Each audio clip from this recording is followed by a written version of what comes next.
بالفيديو الماضي اجتني كثير اسئله عن تفاصيل تتعلق بماليزيا والاقامه فيها والسفر اليها، ما ذكرتها بالفيديو الماضي، لذلك قررت اعمل هذا الفيديو جزء ثاني مكمل للفيديو السابق. فاذا انت من الناس اللي كتبوا سؤال او لسه مهتم انك تعرف اي تفاصيل جديده عن ماليزيا، خليك معي.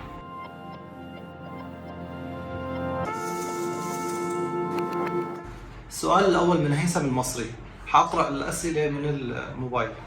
عم يسأل عن معاهد تعليم اللغة الإنجليزية. هل أول شيء كم كلفة الدراسة ومدتها؟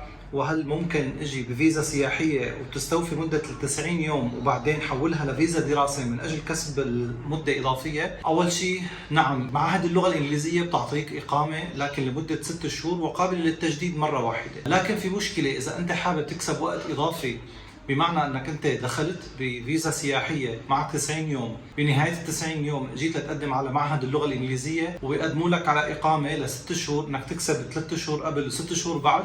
المشكله يا عزيزي انه انت اذا الموافقه على الاقامه اجت بعد نهايه ال3 شهور رح تضطر انك تعمل خروج وعوده، وبالتالي انت محتاج انك اول ما تدخل ماليزيا تبحث عن معهد لغه انجليزيه وتقدم على اقامه على الاكثر بعد شهر، مو اكثر من هيك، حتى تكسب انه لانه في بعض الاوقات الموافقه على الاقامه عم تطول لمده شهرين. بالنسبه لكلفه معهد اللغه الانجليزيه عم تتراوح الكلفه ما بين 1500 و 2500 دولار، وبالتالي اذا كنت عم تفكر بخيار معهد اللغه الانجليزيه فقط من اجل الاقامه فانا بقول لك انه مكلف ومكلف جدا، ربما يكون عندك بدائل تكون ارخص، هذا الامر بيرجع لك. طبعا السؤال الثالث عند هيثم، هل يمنحوني على فيزا المعهد مرافق للزوجة؟ للأسف لا، معهد اللغة الإنجليزية بيقدم لك إقامة لك فقط، ما بيقدم للمرافقين معك. أما بالجامعة فإذا أنت قدمت على أي برنامج جامعي سواء بكالوريوس أو ماجستير، ففي بعض الجنسيات من بيناتها الجنسية السورية، إذا كنت أنت سوري بيحق لهم يعطوا إقامة مرافق لزوجتهم وأطفالهم، وحتى للوالد والوالدة.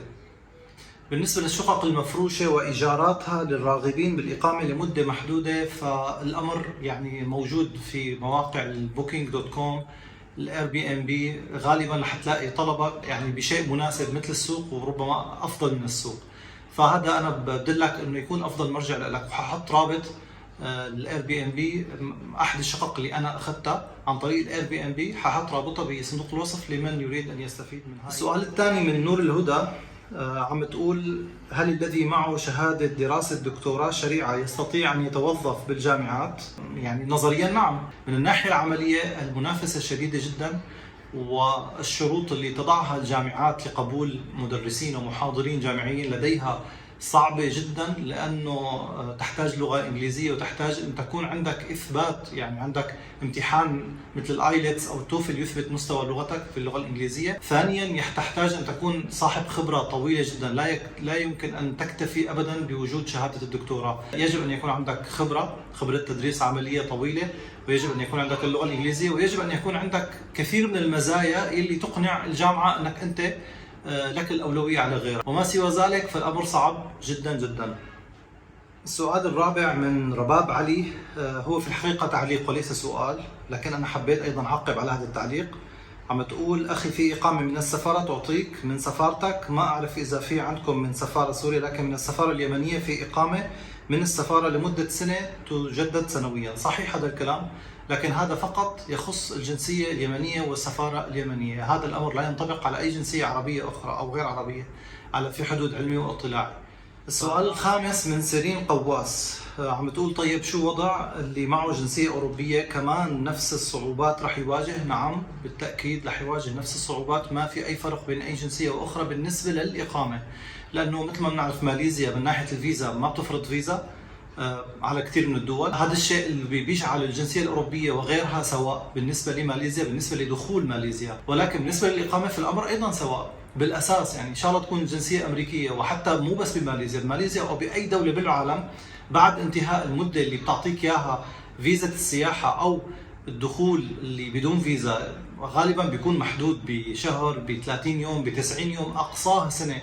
بعد هالمدة لابد من وجود سبب للإقامة، إما دراسة أو عمل أو ما شابه. السؤال اللي بعده، لم تفصل كثيرا بخصوص فواتير الكهرباء والماء والغاز إلى آخره. إذا أنت من الناس اللي بتستخدم المكيف 24 ساعة على 24 ساعة كل يوم، وطبعا في كل غرفة في ماليزيا في مكيف، فبالتالي أنت رح تطلع عندك فاتورة كهرباء غالية في نهاية الشهر. كمان عم تقول كما أني كنت ألاحظ أسعار معظم السلع والفواكه وغيره تشبه إن لم تكن أغلى من تركيا، فلا أظن أنها تصل للنصف. الحقيقة أنه الفواكه الخضروات اللي احنا معتادين عليها في الشرق الأوسط، نعم في ماليزيا ليست أرخص من تركيا وليست أرخص من دول الشرق الأوسط، وإما أنها يعني مماثلة بالأسعار أو أنها أغلى. صحيح هذا الكلام، لكن فقط فئات معينة من الخضار. بالنسبة للفواكه في مسألة كثير مهمة ربما ما بتلاحظوها بغير دول، في تفاوت كبير جدا جدا بين كل متجر وآخر. يعني بعض المتاجر بالمولات، بعض السوبر ماركت بالمولات بتقدم لك الفواكه بأسعار غالية جدا، فعلا أغلى من منطقة الشرق الأوسط، لأنه معظم هاي الفواكه أصلا تستورد من منطقة الشرق الأوسط. وبعض الفواكه نفسها هاي الفواكه اللي تستورد من الشرق الأوسط موجودة في متاجر أخرى، وبعض منها يعني منتشرة ولها فروع في كل ماليزيا، موجودة بأسعار رخيصة جدا، حتى بعضها أرخص مما عندنا في الشرق الأوسط. كمان رباب علي عم تطرح مسألة التقديم على اليو ان، وأن اليو ان تعطي فيزا لجوء للسوريين واللي بيقدموا عليها وعايشين بهاي الفيزا. الحقيقة هذا الموضوع كتير مهم، لازم نوضحه وكتير ضروري. ماليزيا غير موقعة على اتفاقية اللاجئين، وبالتالي لا تمنح اللجوء على أراضيها لأي دولة، لأي لاجئ من أي دولة أخرى. ولكن الدول اللي مصنفة كدول حروب مثل سوريا، مثل اليمن، مثل العراق، إلى حد ما مثل ليبيا، مو هي اللي بتقبل. مفوضية اللاجئين العليا التابعة للأمم المتحدة بتقبل تسجيل هؤلاء كونهم موجودين على أرض دولة ثانية غير بلدهم الأصلي، بتسجلهم كلاجئين وبتحطهم على قائمة الانتظار لإعادة التوطين. وطبعا هي مسألة كل اللي دخل فيها بيعرف قديشها طويلة جدا جدا جدا، وممكن توصل ل10 سنين ومن دون ما يجي دوره. ممكن تنتظر موعدك سنة أو أكثر أو أقل. بهذا الوقت أنت ما اسمك عندك أي شيء، ولا عندك أي إثبات على أنك أنت محمي. بعد ما تحصل على ورقة من الأمم المتحدة تثبت أنك تقدمت بهذا الطلب وأنه تم تسجيل طلبك، أيضا أنت غير محمي من الترحيل. ممكن الأمم المتحدة تسعى وتوكل محامي وتطلعك، لاحظ، مو تحميك من أنك تعتقل، ممكن كمان ما تلحقك. فبالتالي الموضوع بصراحة أنا من وجهة نظري وبرأيي الشخصي لا يحتمل المخاطرة، ولا يحتمل أن الإنسان يجي يحط كل بيضه في هذه السلة اللي هي فعليا ما فيها ضمانة ولا فيها أمان. لكن هل أنت ما عندك غير هذا الخيار على الإطلاق؟ فأنت هذا الأمر بيرجع لك.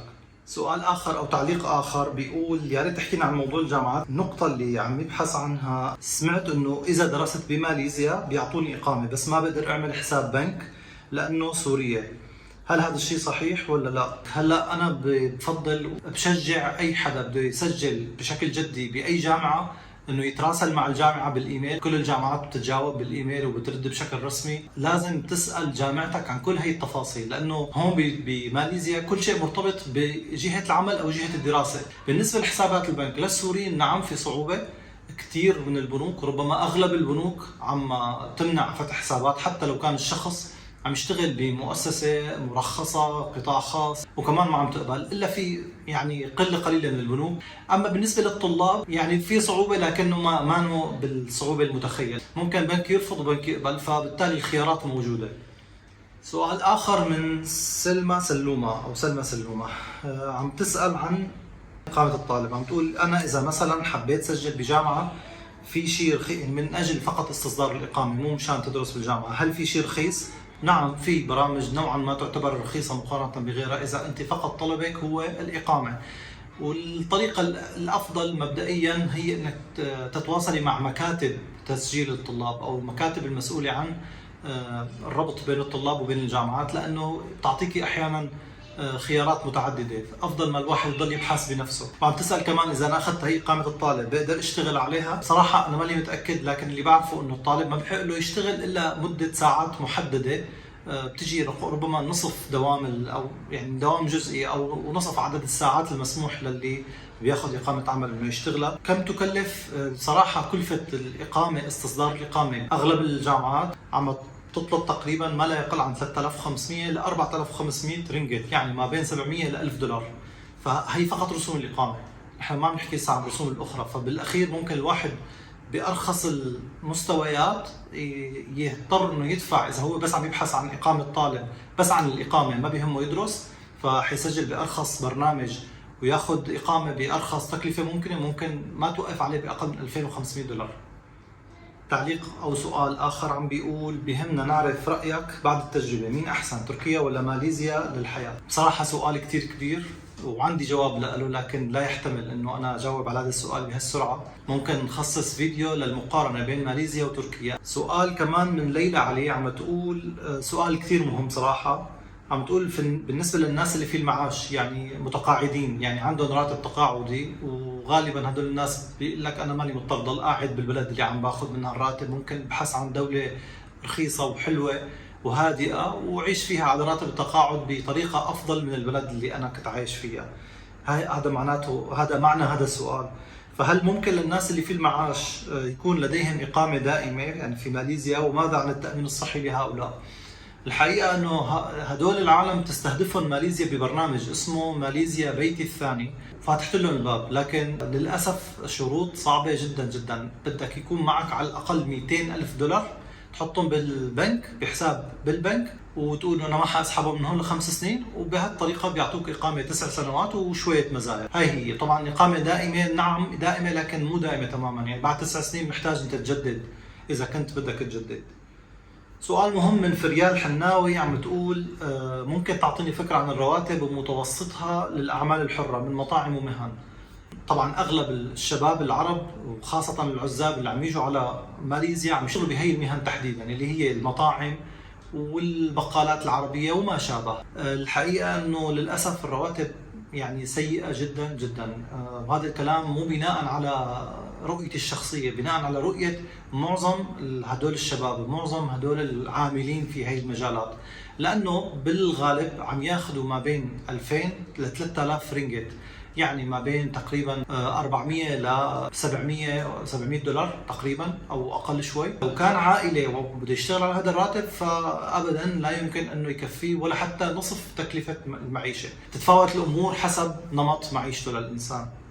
والنقطة اللي كتير مهمة بالموضوع انه هذا الراتب الضعيف جدا، ال 2000 رينجت، 2000 3000 رينجت، هو بدون اقامة. يعني هذا الشخص اللي عم يشتغل بهذا الراتب هو فعلا غير مسجل، غير ما عنده إقامة عمل، وبالتالي إذا ما عنده إقامة أخرى من أخذها من دراسة أو من ما شابه، بهي الحالة اللي حيكون معرض للاعتقال والترحيل والغرامة والحبس. يعني مسألة يعني ما بنصح أي أحد فيها.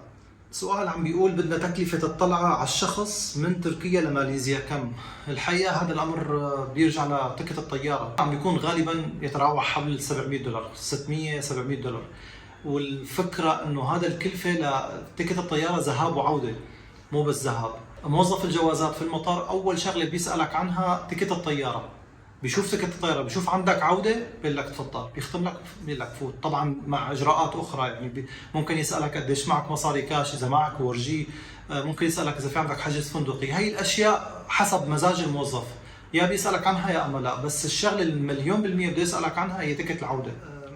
أم عمر عم تسأل: يا ريت لو تتكلم عن القطاع الطبي في العمل، يعني طبيب أو دكتور علاج طبيعي أو دكتور أسنان، هل متاح لهم فتح عيادات خاصة أو مشروع خاص؟ قوانين العمل بشكل عام صعبة وبتفرض على أي إنسان بده يفتح أي مشروع شغل، حتى لو كان طب أو عيادة، تفرض عليه إنه يكون عنده شريك ماليزي، وإذا كان عنده شريك ماليزي بالتالي بده يكون عنده قيود كثيرة والعملية بتطول.